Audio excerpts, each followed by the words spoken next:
दर्शक 5.8 कोटी ration card बातिल हो सारा। हाँ दर्शक सरकार रिजेक्ट कर सारे 5 कोटी राशन कार्ड।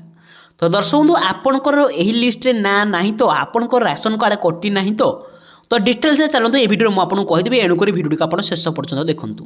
तो दर्शक केंद्रीय खाद्य मंत्रालय बुधवार दिन कहते सरकार बड़ आकार डिजिटालाइजेशन प्रयास देशर पब्लिक वितरण जहाँकि एक बड़ परिवर्तन आनी 5.8 कोटी नकली राशन कार्ड बातिल कर विश्व स्तर में खाद्य सुरक्षा कार्यक्रम पर यह नूतन मानक स्थिर करिछि।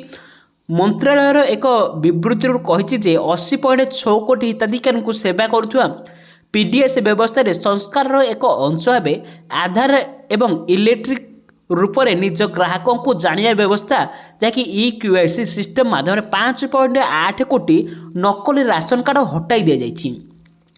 दर्शक त्रुटि ह्रास पाई जहाँकि विवृत्ति अनुसार यह प्रयास अनियमितता ह्रास पाई एवं लक्ष्य धार्य जनसंख्यार वृद्धि घटी। मंत्रालयर अनुजाई प्राय 20.4 कोटी राशन कार्ड डिजिटालाइज होती से 69.8% आधार सहित संपृक्त एवं 98.7% हिताधिकारी परिचय बायोमेट्रिक माध्यम जांच कर। तो दर्शक बंधु जदि आपण अयोग्य हिताधिकारी होइथिबे आपनकर योग्यता नथिबो ताहाले आपनकर कटिଯିव राशन कार्ड। तेणुक आपण जदि जन योग्य हिताधिकारी ताहाले आपनक अकाउंट को राशन कार्ड आसीजिवो।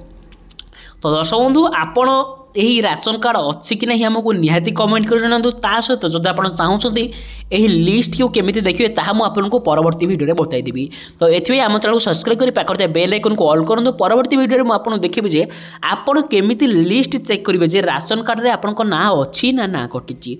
दर्शक बंधु वीडियो शेष देखिए बहुत बहुत धन्यवाद।